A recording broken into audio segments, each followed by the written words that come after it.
What is good, YouTube? Quinn Wade basketball analysis coming to you with my playoff reactions. We're going to start off with the Knicks and the Hawks. Absolutely exciting and fun game. Even though the Hawks got rid of him pretty early, Julius Randle, what happened to him?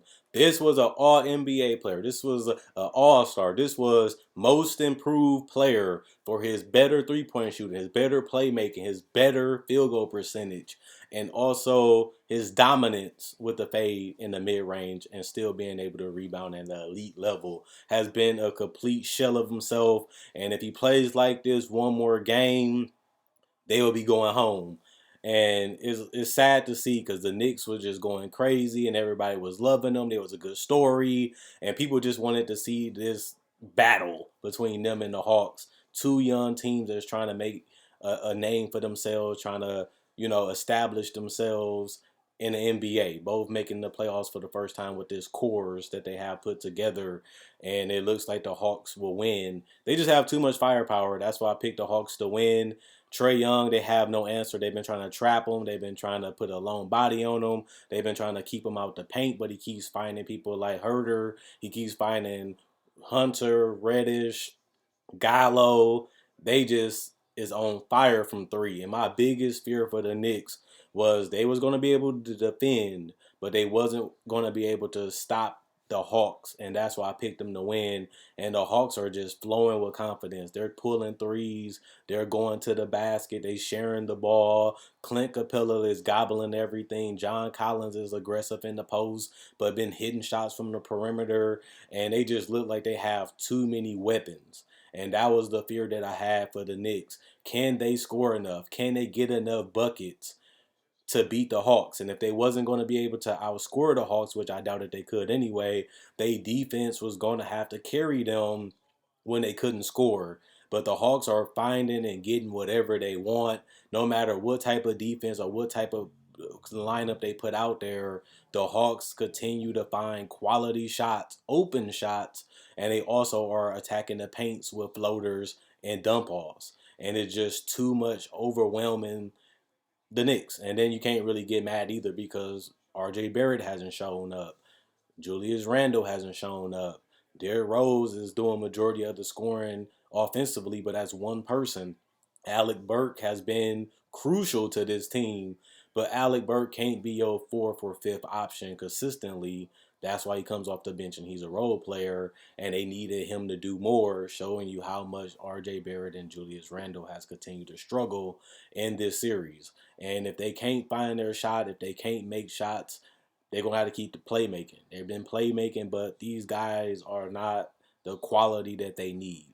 And that's why I picked the Knicks to lose. They just don't have enough. And they showing it now. Like the Hawks have been literally obliterating them, wiping the floor with them, and they just can't make a shot consistently. And they're not defending the way they did all season. Getting up into people being physical, covering space. They're just not. The Hawks are picking them apart, and a lot of it has to do with Trey Young, but a lot of it just has to do with the shooting.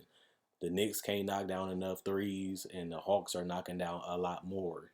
And those points just add up in the Hawks' favor. This hasn't been a great defensive team, the Hawks haven't been, but it doesn't matter when your opponent can't make the shots anyway. And the Hawks have been able to prove that so far. Also, the Suns. This is a series that I actually wanted and look forward to seeing. The Suns struggled in the last two games, dropping the 0-1 lead to 2-1. Luckily for them, Anthony Davis goes down, and they was able to build a lead that was able to withstand the next two quarters. Chris Paul looked a lot better, getting to his spots, continuing to allow the young players to make shots. Jay Crowder actually showed up and made some jumpers from three, made some layups, and it was just good to see him contribute because he was in foul trouble and he couldn't make a shot to save his life. And it kind of wondered, what is he going to do? What's the purpose of having him out there when he's not doing nothing on both ends of the court? Monty Williams believed in him. His teammates believed in him because they kept passing him the ball. The Lakers gladly left him open, and he made them pay. And he was actually active. I give the credit to the Suns. They was getting up in the passing lanes. They was reaching and stripping balls. They made LeBron work for a lot of his shots and even allowed him to take some tough threes, which he didn't hit. LeBron is going to have to be in kill mode. He really is, because if he continues to be passive and they don't know what AD is going to be and if he can even guard Aiden has been eating him alive on the boards. He's been finishing in the paint. He does still need to catch the ball better. He does need to finish better. And if he does, he can really be a problem for them. Mark Gasol was a good sighting. He hit a couple threes, made a couple passes, but he was one of the big reasons why they couldn't pull it.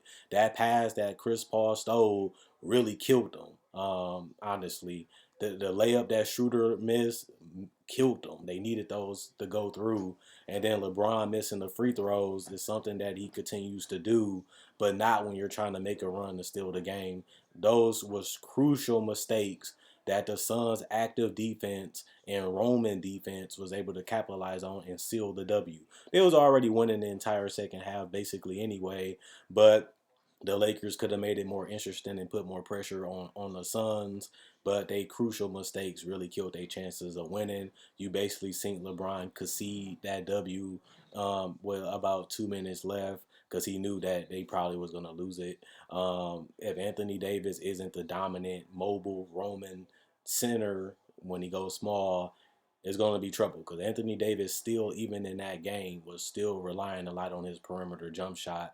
He was doing a lot of face-ups. He was doing a lot of fadeaways, and they wasn't hitting at an elite level.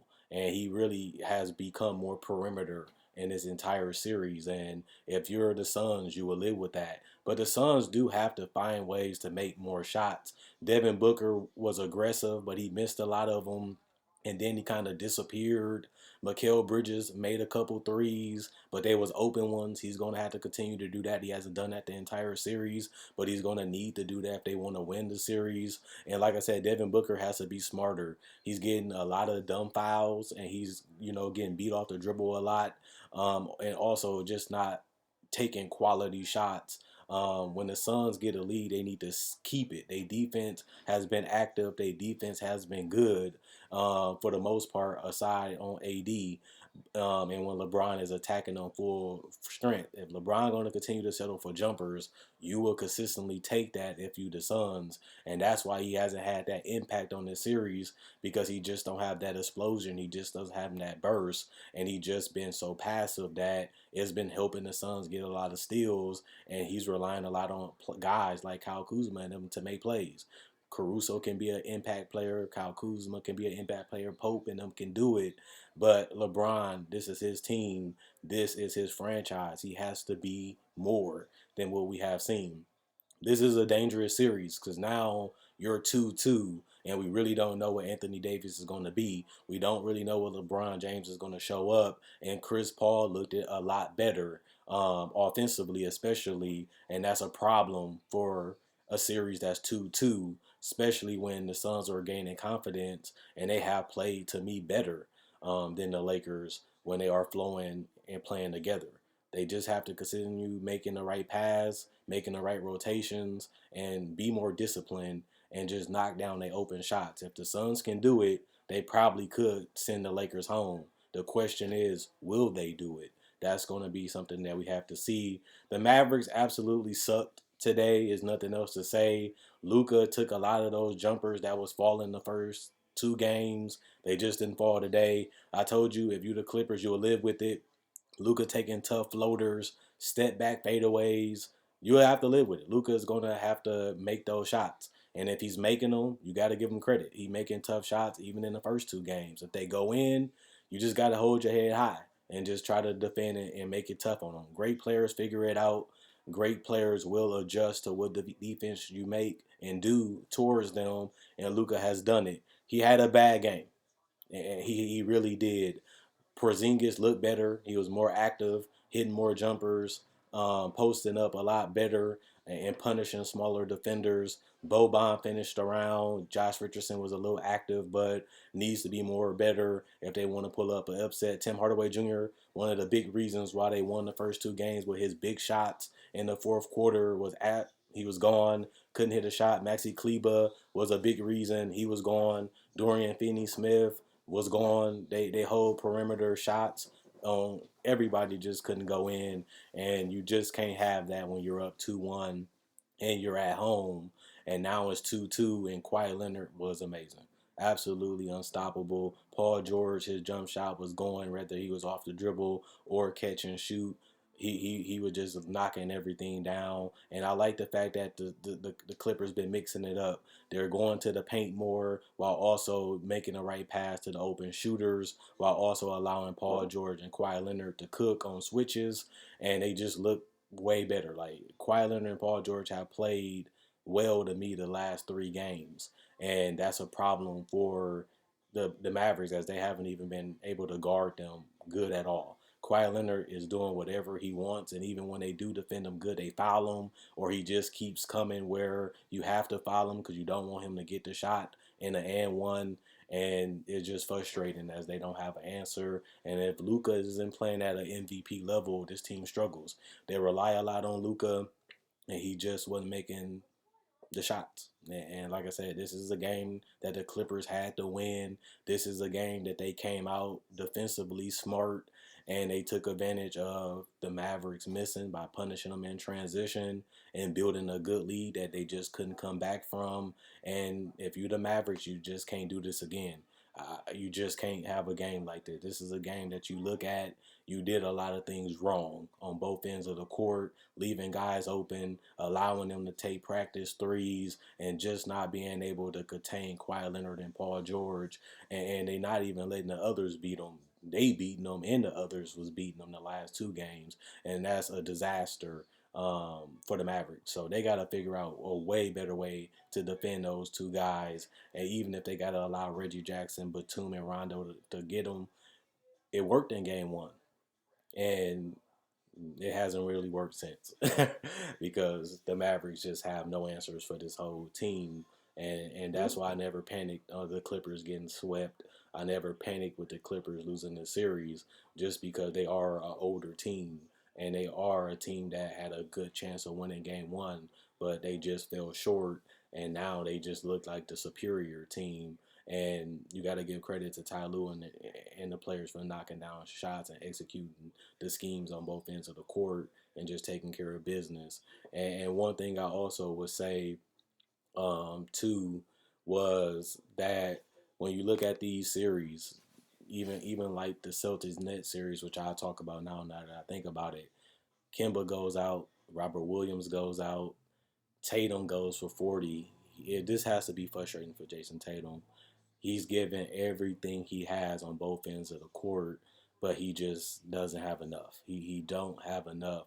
No Kimba, no Jalen Brown, no Robert Williams. It's just frustrating to go on the court knowing that the best player that you have available to you ain't available to you. And for him to go out there and do whatever he can to keep him in the game and just make it competitive, it just didn't happen tonight. We really dropped the ball. Kyrie and allowed the Celtics to get off to a hot start. The Celtics just couldn't consistently score, and it's just because they don't have their best guys available.